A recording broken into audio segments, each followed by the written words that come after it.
राम सोच रहे हैं हनुमान जी पहुंचे या नहीं पहुंचे। सोचे राम धनुष धरिया पहुँच लेकिन ना, सोचे राम धरिया पहुँच लेकिन ना, सोचे राम धनुष धरिया सोचे राम धनुष धरिया पहुँचने की ना, लंकापुर नगरिया माया के जाल, लंकापुर बजरंगबली कालों के काल, लंकापुर नगरिया में माया के जालवा, अली वाला कालों के कालवा, लंकापुर नगरिया में माया के जालवा, अब बजरंगबली कालों के कालवा, लंकापुर नगरिया में माया का जालवा, हमरो बजरंग बली कालों के कालवा, छन में जलाई दियो हो छन में जलाई दियो, लंकापुर नगरिया की झूठी झूठिया आहा झूठी झूठिया, सोचे राम धनुष धरिया, सोचे राम धनुष धरिया की झुमी झुमी ना, हर हर महादेव।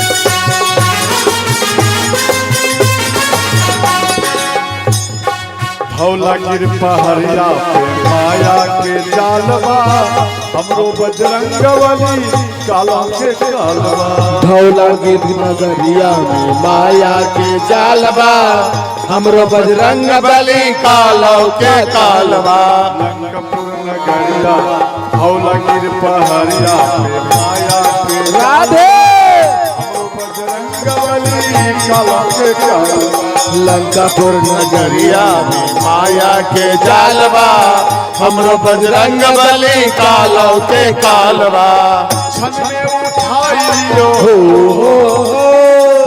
छन में उठाई लियो, धौला गिर पहरिया की झूमी झूमी आहा झूमी झूमी, सोचे राम धनुष धरिया, सोचे राम धनु भरिया की झुमी झुमी ना, धरो धरिया पहुँच लेकिन ना, सोचे राम धनु भरिया की पहुँच लेकिन ना, सोचे राम धनु धरिया की झुमी झुमी ना, सोचे राम धनु धरिया की झुमी झुमी ना। बोलो सच्चे दरबार की जय हो। वरना नहीं होगा। तो अंत में लंकापति रावण इनको लात मारे और फिर ये संभल कर उठे और पहुंचे। इसके बाद कहते हैं भैया मैं फिर आपको निवेदन कर रहा हूं, आप हमारा बात मानिए, आप प्रभु श्री राम के पास में जाकर आप क्षमा मांग लीजिए, इसी में ही कल्याण होगा। फिर इनको लात मारे, रावण को लात मारे, इसलिए लात मारे। अब राम और रावण का युद्ध होगा, कुछ दिन बाद राम रावण का युद्ध होगा, तो उस बीच में विभीषण मारा जाएगा। और विभीषण विष्णु का भक्त है, अर्थात भगवान राम का एक प्रिय भक्त है। और मैं नहीं चाहता हूं कि हमारे और प्रभु श्री राम के बीच में क्या कहते हैं, सतवा के संग में घुनमा भी पिसाई, कैसे बोलते, अर्थात मैं नहीं चाहता हूं कि भगवान राम के प्रिय भक्त इस बीच में ये भी मर जाए, इसलिए इनको लात मारता हूं। और वहां रावण लात मारे और एक बात ये भी बोले, जाओ जिनका बार बार बुराई करता है उसी के चरण में जाकर गिर जाओ, जाओ निकल जाओ मेरे लंका से। तो विभीषण जी बोले भैया आप ठीक कह रहे हैं, अब इस गांव से इस लंका से मैं जा रहा हूँ और जिस जगह में आपने आदेश दिया है उसी भगवान के चरण में आज मैं झुकने के लिए जा रहा हूँ।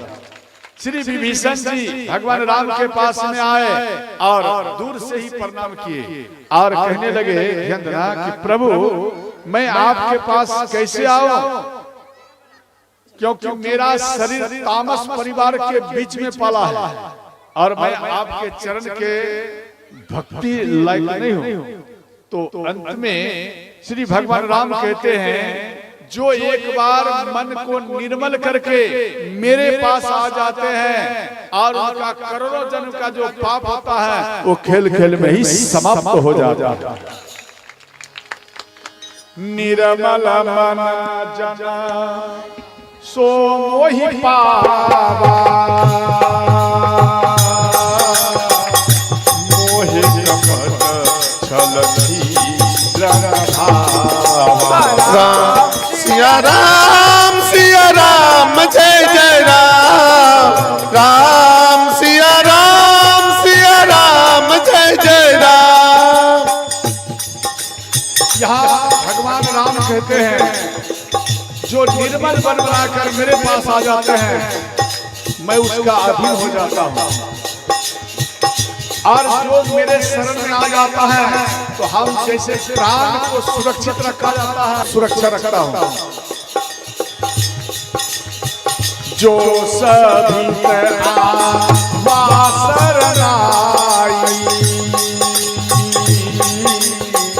राखी होताई प्राण की नाई। सिया राम जय जय राम, राम सिया राम जय जय राम।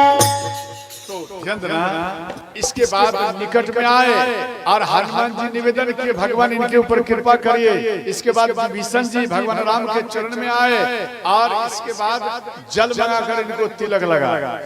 क्यों कि मेरे भक्त को रावण लात मारा। ध्यान देना, कभी भी भक्त को लात मारना नहीं चाहिए, सबसे बड़ा दोष होता। जो शिव भक्त हो, राम भक्त हो, मीरा भक्त हो, कबीर साहब भक्त हो, रविदास भक्त हो, ध्यान देना, जो इन भक्तों को लात मारता है या कोई माता पिता के भक्त करने वाले हैं, अगर उनको कोई लात मारता है, याद रखना कई वर्ष तक उनको संतों का जूठा खाना पड़ता है, तब उनका दोष मिटता है सज्जन। इसलिए सावधान, कभी भी गलती ना करें।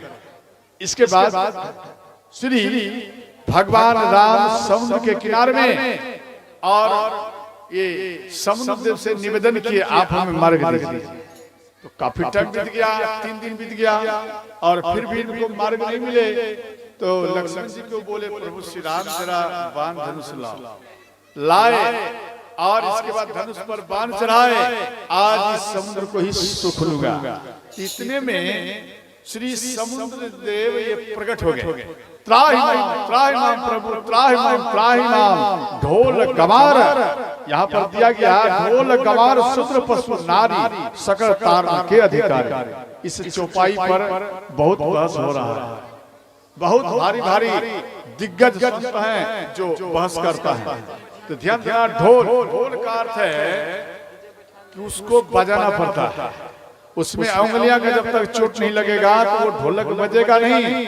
गवार माना मूर्ख को ज्ञान देना पड़ता है, आप ऐसे चलो ऐसे चलो।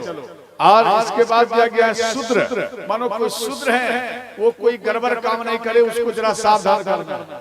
इसके बाद दिया गया नारी और पशु माना गौ माता। जैसे आप खेतों में चराने के लिए फसल में जाते तो दूसरे का फसल ना खा जाए, इसलिए आपको बार बार उनके ऊपर ध्यान रखना पड़ता है।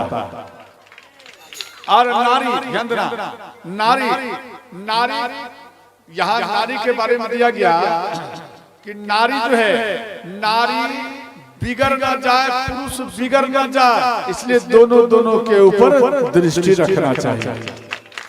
दोनों का, ऐसा नहीं केवल पुरुषों की या नारी की बात, ऐसा नहीं, दोनों की बात। इसके बाद यहाँ पर कहते हैं कि प्रभु आप क्षमा करिएगा, आपके ही सैनिक में नल नील है और गुरु उनको श्राप दिया है, जो कुछ वो छुएगा और वो तेरेगा। तो अंत में बोले इस बाण को क्या करूं? बोले प्रभु दुमकल देश में नरभक्षी राक्षस हैं, नरभक्षी माने मनुष्य को खाने वाले। एक काम करिए, आप हमको उनके तरफ इस बाण को छोड़ दीजिए। तो दुमकल देश में जैसे ही बाण को छोड़े, वो बाण चला गया और जितना नरभक्षी था वो सब खेल खेल में ही समाप्त हो गया। और इसके बाद समुद्र देव चले गए, नल नीलाए, और वो शिला को छू छू कर, ध्यान देना, वो सब में राम बोलकर, राम लिखकर सब समुद्र में डालने लगे।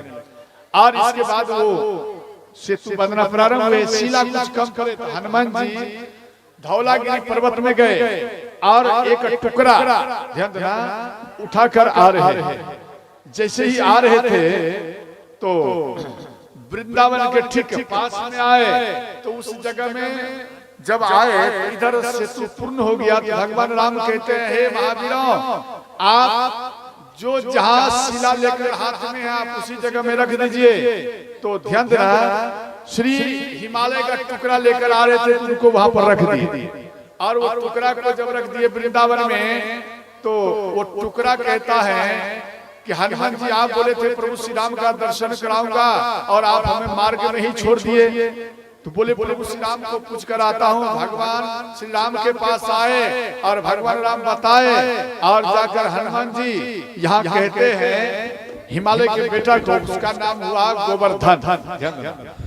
तो उनको बोले कि काम करो। भगवान राम बोले जब हम कृष्ण अवतार लूंगा उस समय में इनको अपने उंगलियों पर 7 दिन 7 रात धारण करूंगा। जैसे ये बात सुने गोवर्धन, वो तुरंत प्रसन्न हो गए सज्जन। और इसके बाद सेतु पूर्ण हुआ, शिव जी का इच्छा हुआ, शिव जी का इच्छा हुआ, भगवान राम का इच्छा हुआ यहाँ पर शिव जी का स्थापना करो। एक बार भोलेनाथ श्रृंगार करके, ध्यान देना, एक बार भोलेनाथ श्रृंगार करके, देखो शिवलिंग क्यों स्थापित किए भगवान राम? भगवान भोलेनाथ श्रृंगार किए और नगर में भिक्षाटन के लिए गए।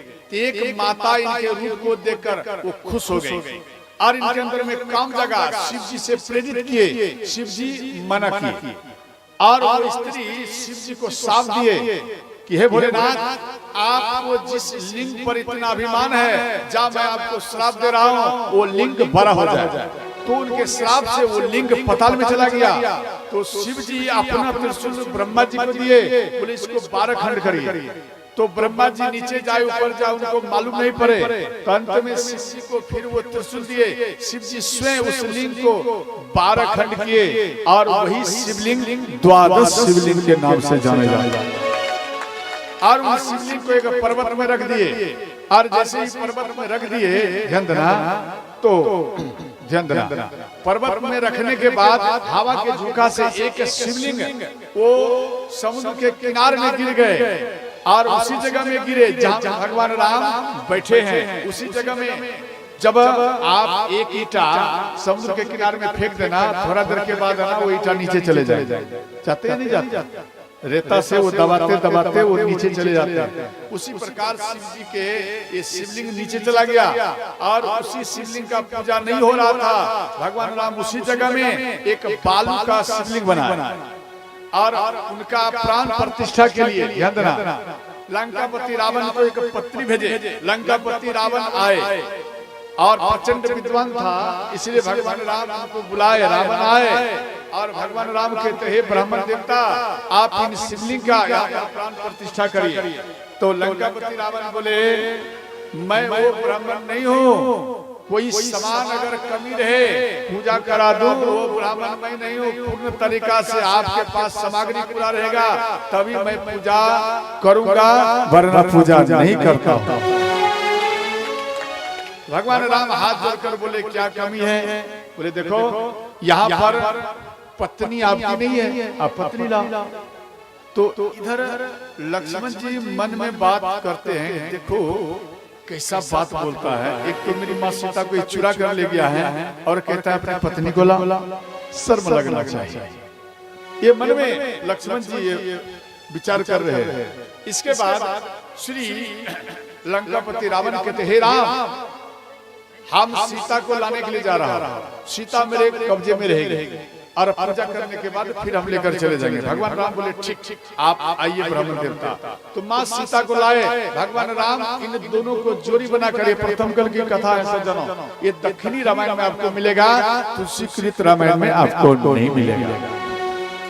और लंकापति रावण प्राण प्रतिष्ठा किए और इसके बाद लंकापति रावण जाने लगे। तो उसी जगह में भगवान राम कहते हैं, हे ब्राह्मण देवता कुछ दक्षिणा ले लीजिए। तो लंकापति रावण मन में सोचे मैं कौन सा दक्षिणा लूं। फिर मन में सोचे राम वध करने योग्य नहीं है और राम के साथ में युद्ध करना भी ठीक नहीं है, इनके अंदर में ये सोच है। फिर भी मन में सोचे कहीं मेरा मन राम के चरण में न चला जाए, अगर चला जाएगा तब तो मैं तर नहीं पाऊंगा और ये राक्षस जितना है वो तर नहीं पाएंगे, लेकिन मुझे तरना है। तो यहाँ पर लंकापति रावण कहते हैं, हे राम अगर आप हमें दक्षिणा कुछ देना चाहते हैं तो हम ये मांग रहा हूँ दक्षिणा कि राम रावण में कभी मित्रता ना हो, यही हमें दक्षिणा चाहिए। इसके बाद लंकापति रावण चले गए। अब इधर श्री भगवान राम यहाँ पर प्रसन्न है और भगवान राम कहते हैं, हे मेरे भक्तों अगर आप मेरे भक्त हो तो शिव जी का द्रोह मत करना। यहाँ दिया गया शिव द्रोही मम दास कहा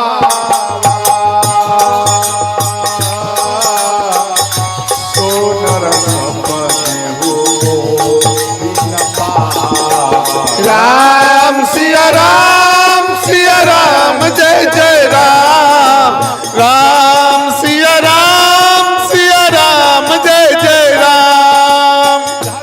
शिवद्रोही मम दास कहावा। भगवान राम कहते हैं जो शिव जी का निंदा करेगा मेरा भक्त, वो मेरा भक्त स्वप्न में भी मुझे प्राप्त नहीं कर पाएगा। तो शिव जी उस पिंडी से आवाज किए, शिवलिंग से, प्रभु राम द्रोही मम। क्या कहते हैं शिव जी, भोलेनाथ कहते हैं जो मेरा भक्त है अगर वो प्रभु श्री राम का निंदा करेगा वो स्वप्न में भी मुझे प्राप्त नहीं कर पाएगा। राम द्रोही मम दास कहावा सोनर सपने हो न पावा। राम सिया राम जय जय राम, राम सिया राम जय जय राम।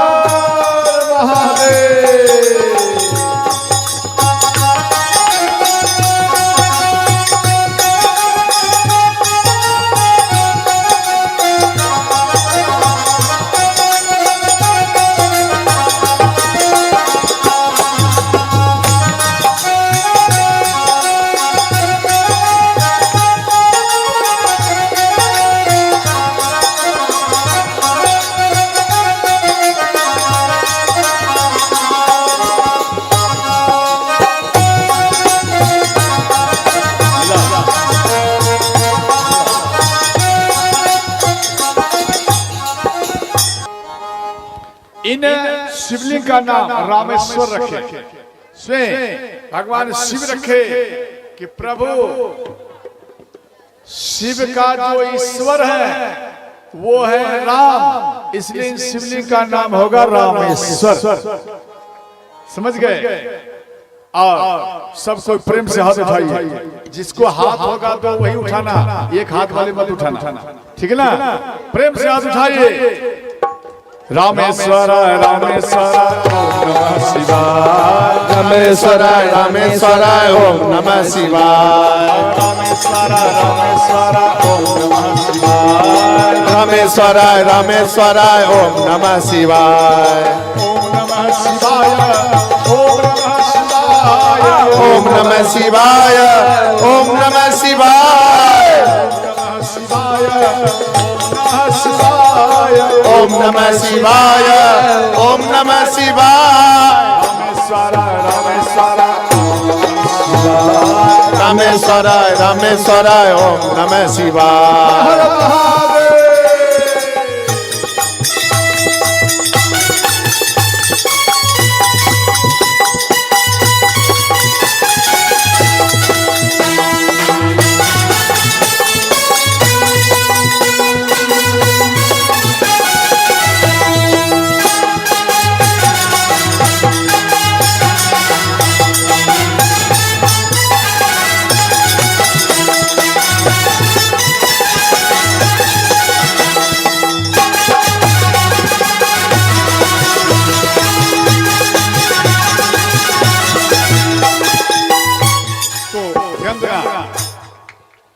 एक बार भगवान भोलेनाथ का तपस्या करके रावण प्रसन्न किया और बोले कि प्रभु लंका चलिए, या तो आप एक शिवलिंग हमें दीजिए। जो माँ पार्वती शिवलिंग से ज्यादा प्रेम करती थी वो शिवलिंग शिव जी से रावण मांग लिया। और शिव जी बोले देखो, जिस जगह में आप स्थापित कर दोगे आप उसी जगह में रह जाओगे, या जिस जगह रख दोगे उसी जगह में हम रह जाऊंगा, हम इधर उधर नहीं जाऊंगा। लंकापति रावण बोले ठीक आप चलिए मेरे साथ। तो वहां पर इनको शुद्धिकरण के लिए जल पिलाया गया और जल के देवता इनके अंदर में प्रवेश कर गए। और इसके बाद आकाश मार्ग के द्वारा जा रहे थे आपके झारखंड देवघर, उन जगह में इनको लघु शंका लगी।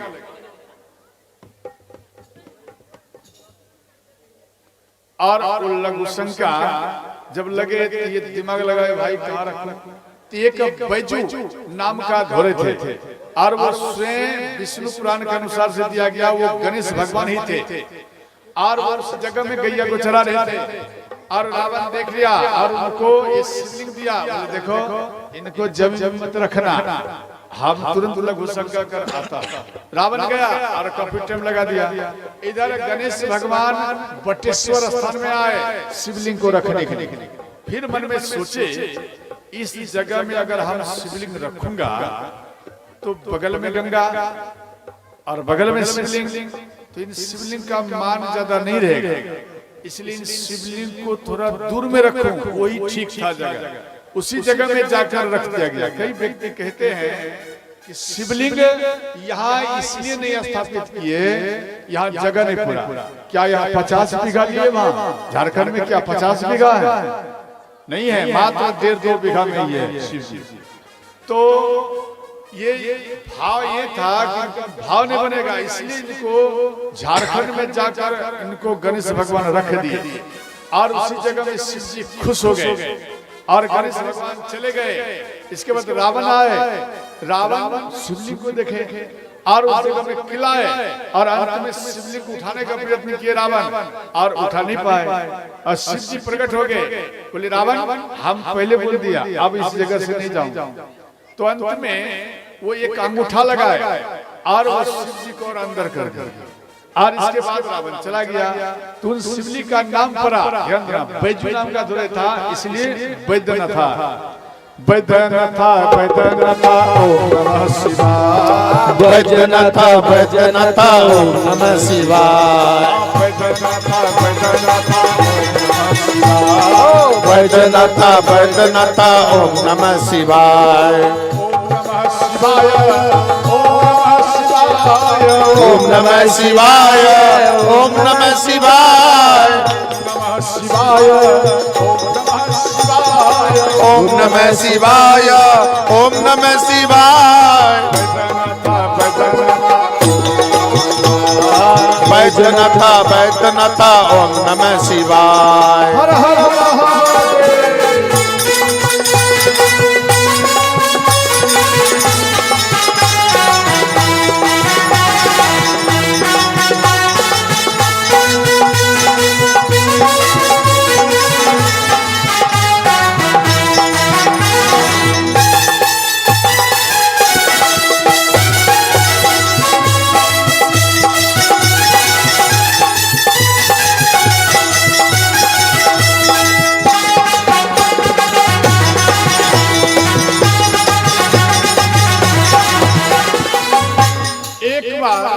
भगवान भोलेनाथ नाराज हो गए और वो पृथ्वी पर हिरण बनकर आए।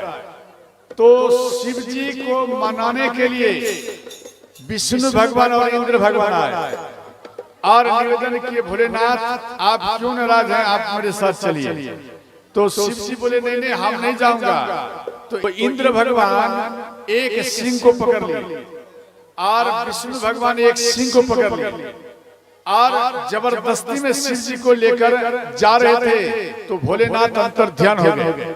तो सिंह दोनों के हाथ में आ गया और एक सिंह इंद्र के पास जो इंद्र भगवान लेकर चले गए इंद्र लोग, और एक सिंह विष्णु भगवान के पास, वो सिंह को आपके मधेपुरा जिला में स्थापित कर दिए और वो शिवलिंग का नाम पड़ा सिंहेश्वर। सिंहेश्वरा सिंहेश्वरा शिवाय, सिंहेश्वरा सिंहेश्वरा ओम नमः शिवाय, सिंहेश्वरा ओम नमः शिवाय, सिंहेश्वरा सिंहेश्वरा ओम नमः शिवाय, ओम नमः शिवाय, ओम नमः शिवाय, ओम नमः शिवाय, ओम नमः शिवाय, सिंहेश्वरा सिंहेश्वरा सिंहेश्वरा सिंहेश्वरा ओम नमः शिवाय।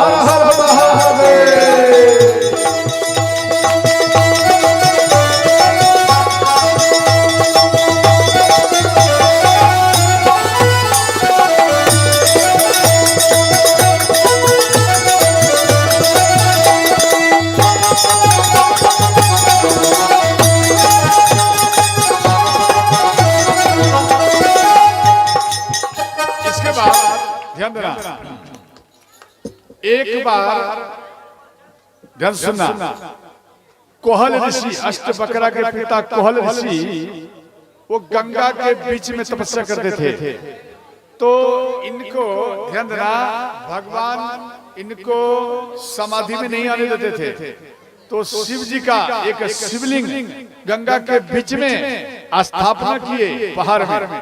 जैसे स्थापना किए वो शिवलिंग का नाम पड़ा कोहल ऋषि, और वही कोहल ऋषि के नाम पर सज्जनों कहलगांव नाम पड़ा है। कहलगांव कोहल ऋषि ओम नमः शिवाय, कोहल ऋषि ओम नमः शिवाय, कोहल ऋषि ओम नमः शिवाय, कोहल ऋषि ओम नमः शिवाय, ओम नमः शिवाय, ओम नमः शिवाय, ओम नमः शिवाय, ओम नमः शिवाय, ओम नमः शिवाय, कोहल ऋषि ओम नमः शिवाय।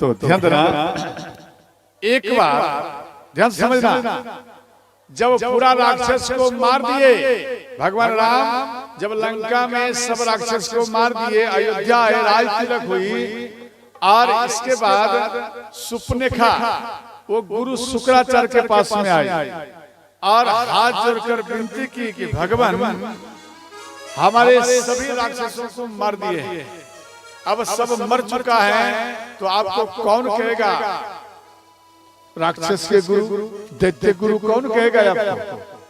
दैत्य गुरु कौन कहेगा? इसलिए दैत्य गुरुपति कैसे होगा? आप थोड़ा कृपा बरसाइए। तो गुरु शुक्राचार्य दिमाग लगा, ध्यान देना, गुरु शुक्राचार्य शिव जी का तपस्या किए और भोलेनाथ प्रसन्न हुए, बोले बर तो गुरु शुक्राचार्य कहते हैं, गुरु शुक्राचार्य कहते हैं कि हमें हमारा सब राक्षस, मेरा जितना था वो सब समाप्त हो गया शिष्य, इसलिए हमें वो शिष्य चाहिए। और मेरा शिष्य कैसे प्रकट होगा? तो शिव जी एक शिवलिंग दिए और भोलेनाथ बोले देखो इसको भारत में स्थापित मत करना, भारत से हटकर करना। आपका पाकिस्तान भी भारत में ही थे। तो इसके बाद शिव जी चले गए और भोले गुरु शुक्राचार्य आश्रम में आए और इनका एक बेटा का नाम था अरब। तो अरब विदेश में रहता था, अरब भारत में नहीं रहता, विदेश में रहता था। तो अरब के पास आए सुपनेखा को लेकर, सुपनेखा और अरब इन दोनों का विवाह करा। अरब के नाम पर ही अरब देश पड़ा, गुरु शुक्राचार्य के बेटा अरब, उनके नाम पर ही अरब देश पड़ा। गुरु शुक्राचार्य, ध्यान देना, गुरु शुक्राचार्य यहाँ पर दोनों को विवाह कराए और उस शिवलिंग का स्थापना की। सुपनेखा के नाक और कान, ध्यान से समझना, नाक और कान कटे हुए थे, इसलिए सुपनेखा एक वस्त्र तैयार की। वो वस्त्र हैं जो पूरा ढकती है काला वस्त्र में, और उस वस्त्र का नाम है बुर्का। ध्यान देना, जो मुस्लिम माताएं पहनती हैं, और तभी से परंपरा चला बुर्का का। और इसके बाद सुपनेखा, वो अरब देश में बारिश नहीं होती है, तो वहाँ लकड़ियां इत्यादि नहीं होते, गाछ वृक्ष नहीं है। तो कोई व्यक्ति मर जाए तो उनको जलाने के लिए लकड़ियां नहीं है, तो वहाँ का व्यक्ति, वहाँ के व्यक्तियों को जमीन में गड्ढा खोदकर और उनको मिट्टी के अंदर में दफना दिया जाता था। तभी से एक प्रथा चला कब्र का चला। और वहाँ पर धूप ज्यादा होने के कारण धूप से बचने के लिए टोपियां लगाते थे सिर में, तभी से एक परंपरा चला टोपी का। ध्यान देना, जो मुस्लिम भाई अभी भी उनको अपना धर्म में लाए। और इसके बाद ध्यान देना, अरब देश में ये सुपनेखा के दो बेटा हुए, एक हुए सत्य प्रवृत्ति के, एक हुए दुष्ट प्रवृत्ति के। तो दुष्ट प्रवृत्ति के आतंकवाद हुए, सत्य प्रवृत्ति के ध्यान देना सत्य रूपी हुए, और दोनों का परिवार बढ़ा। और सत्य प्रवृत्ति के जो थे उनका बेटा, तो दुष्ट प्रवृत्ति के इनके परिवार को मार देते थे। ये अपना ध्यान देना, कुछ अपना परिवार को लेकर आपके भारत में आ गए। ध्यान देना, जो सत्य प्रवृत्ति थे वो भारत में आ गए और भारत में रहने लगे। ये भारत सब दिन सुरक्षित का जगह है और यहाँ पर रहने लगे। दुष्ट प्रवृत्ति के जो बेटा थे वो आतंकवाद बने। वो आतंकवाद ना हिंदू जानता है, ना मुस्लिम जानता, ना सिख, ना ईसाई, वो केवल हमला करता है। उनका काम है केवल तबाही करना।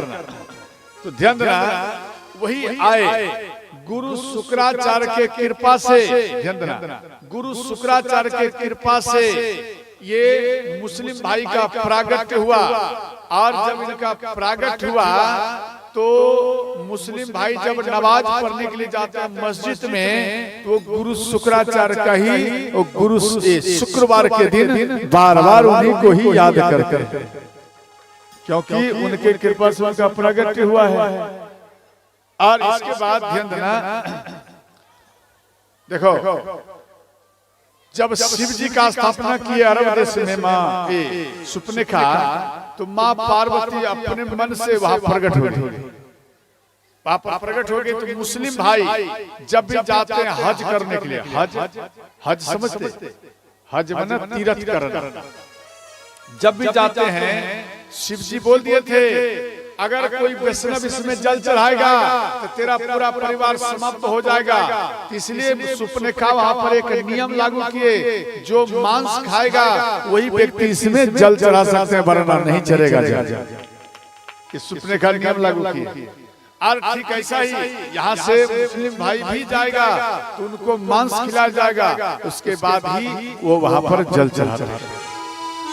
और दूसरी बात ध्यान देना, आप अपना भारत में आप देखेंगे जब मस्जिद बनाते हैं एक होगा 12 गुम्बज है या नहीं? एक 12 गुम्बज, एक गुम्बज होगा छोटा। क्या आप मस्जिद में देखे? एक 12 एक छोटा, एक 12 एक छोटा होगा। और हम आप जो शिवलिंग तैयार करते हैं तो शिव जी का मंदिर में एक 12 गुम्बज बनाते ऊपर, और माँ पार्वती का जो गुम्बज बनता है थोड़ा छोटा बनता है, नहीं बनता? तो ध्यान देना, उसी प्रकार से मुस्लिम भाई भी शिव जी का ही ध्यान करते हैं, शिव जी का ही भजन करते हैं। मुस्लिम भाई में दिया गया बिस्मिल्लाह। बिस्मिल्लाह कौन है? स्वयं भगवान भोलेनाथ ही है सज्जन, बार बार उन्हीं का ही याद करता है। और वो मक्का हुए शिव जी, मक्का शिव जी, मदीना माँ पार्वती हुई। बात समझ गए? मदीना माँ पार्वती। अरे मुस्लिम भाई उनको अपना धर्म माने तो ध्यान देना, तो उन शिवलिंग का नाम पर मक्का मदीना। मक्केश्वराय मक्केश्वराय ओम नमः शिवाय। मक्केश्वराय मक्केश्वराय ओम नमः शिवाय। मक्केश्वराय मक्केश्वराय ओम नमः शिवाय। मक्केश्वराय मक्केश्वराय ओम नमः शिवाय।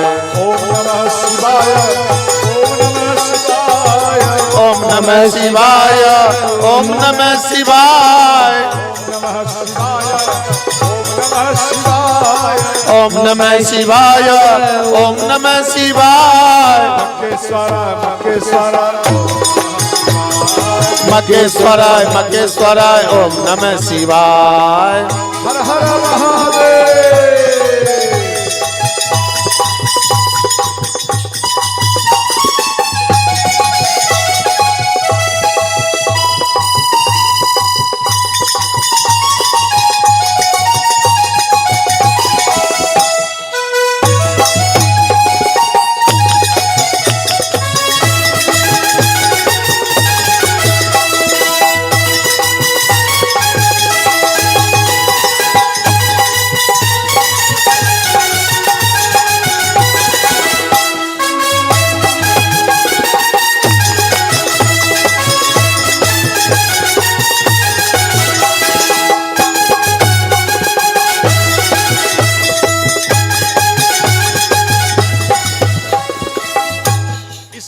से ध्यान देना, शिव जी का कुछ आप वर्णन सुने, ध्यान देना। आपके गांव में तो आज अंतिम है, लेकिन वो सोंधिया में गांव वाले आज इकट्ठा हुए थे। बाबा जहाँ जहाँ निकट आ रहा है मेरा मन जो है कुछ और हो रहा है। बोले क्या? वो एकांत में आकर हमको समझाए। बोले बाबा आपका 1-2 दिन और कथा बढ़ेगा। वहां पर बोल दिया 1-2 दिन आपका और कथा बढ़ेगा और आपको कथा करना ही करना पड़ेगा। वो बोला मेरा पेट नहीं भर रहा, कितना भी सुनाते हैं और हमारा भूख जागते जा रहा है, इसलिए आपको और कथा करना पड़ेगा। चलो जैसा इच्छा वहां का हो। और आप भी आना माता, समझ गए? आप भी आना और भगवान की कथा वहां भी आप श्रवण करें, समझ गए? बोलो सच्चे दरबार की। श्री भगवान राम प्रसन्न हुए और सेतु पर चरण रखे। जैसे ही चरण रखे, जितना समुद्र में जलचर जीव थे सब प्रकट हो गए और कहते हैं भगवान आप तो इस पार से उस पार जा रहे हैं, ठीक है, लेकिन भगवान आप सेतु पर मत चढ़िए। जितना जलचर जीव हो आप इसी के ऊपर, अर्थात हम सभी जीवों के ऊपर आप अपना चरण को रखिए और आप लंका में चले जाइए। भगवान प्रभु श्री राम इन सभी जीवों की इच्छा को पूर्ण करने के लिए भगवान राम इन सभी जीवों के ऊपर चरण रखते हुए सज्जनों ये लंका में भगवान राम चले आए। बोलो श्री रामचंद्र भगवान की जय।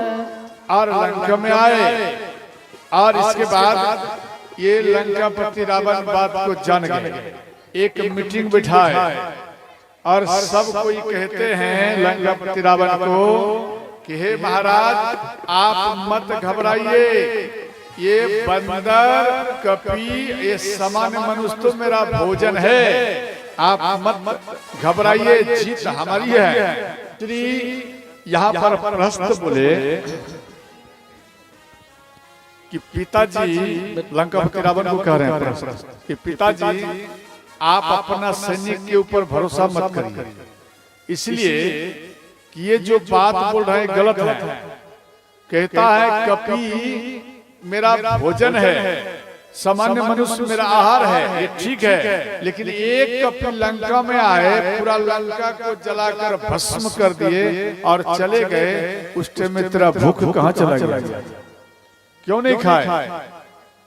तो वहां पर ये चुप रहे। प्रश्न बोले पिताजी काम वही करना चाहिए जो ठीक हो, अब भी समय है, आप बात मान लीजिए विभीषण कक्का का, और इसके बाद आप राज करिए। तो लंकापति रावण इन बात को छोड़कर किन्नर डांस देखने के लिए चले गए। ये इनके बात को कुछ नहीं समझे और चले गए। और इधर एक मीटिंग हुई, भगवान राम के सभा में मीटिंग हुई, और भगवान राम बोले जाम्बन जी क्या करना चाहिए? बोले सबसे पहले शांति दूत भेजना चाहिए, और वो शांति दूत जब जाएगा तो उनको शांति के द्वारा उनको समझाएगा, और इसके बाद नहीं मानेगा तो हमला होगा। तो श्री किसको भेजा जाए? तो सब कोई बोले हनुमान जी को भेजो। तो जाम्बन जी कहने लगे देखो, अगर हनुमान जी को फिर बोलो भेजोगे तो लंकापति रावण सोचेगा ये कि यही वीर है, और राम के सैनिक में कोई वीर है ही नहीं। एक काम करो, बाली तनय अर्थात बाली के बेटा अंगद को भेजा जाए। अंगद जी को बुलाए भगवान राम, जैसे ही बोले आप जाइए शांति दूत बन के, तो तुरंत भाग चरण में प्रणाम किए, बोले मेरा भाग्य ही आज खुल गया, जो आज आप हमें किसी लायक समझे। और इसके बाद अंगद जी प्रणाम कर जब आगे बढ़े, तो रावण का एक बेटा था ये विष्णुमुख, तो विष्णुमुख देख लिया और कहने लगे अरे तू कौन है, कहां से आए हो? तो कहने लगे देखो प्रभु श्री राम का सेवक मैं अंगद हूँ, और मेरा पिता का नाम है बाली। तो विष्णु कहता अच्छा अच्छा, तू उसी का सेवक है जिसकी पत्नी को मेरे पिता हरण करके लाए हैं, क्या उसी का तू सेवक है? तो अंगद जी कहने लगे हाँ हाँ, मैं उसी का सेवक हूँ जिन्होंने तेरी फूफी का नाक और कान काट दिए थे, मैं उसी का सेवक हूँ। अब विष्णु को आज्ञा करो, हनुमान जी को लात मारे थे पूरा गांव में, तो हनुमान जी किसी को दंड नहीं दिए थे, केवल जला दिए थे, लेकिन अंगद जी को जो लात मारे यही सोचकर कि ये भी उधर से हमला नहीं करेगा। जैसे ही लात मारे विष्णुमुख, अंगद जी उस लात को पकड़ लिए, उस चरण को 2 बार घुमाए और जय श्री राम करते हुए भूमि में पटक दिए, तो विष्णुमुख का राम नाम सत्य हो गया, विष्णुमुख मर गए। अब ये देखकर अब किधर लंकापति रावण का सभा है, ये बोलने की जरूरत नहीं है, जो देखे बिनु पूछे तुरंत बता दे। यहाँ पर गोस्वामी जी लिखे हैं बिनु पूछे मगु देहि दिखाई, जेहि बिलोक सोई जय खाई। राम सिया राम जय जय राम, राम सिया राम जय जय राम। मंगल भवानया ओ मंगलहारी, ओम श्री जपत त्रिपुरारी। राम सिया राम जय जय राम, राम सिया राम जय जय राम।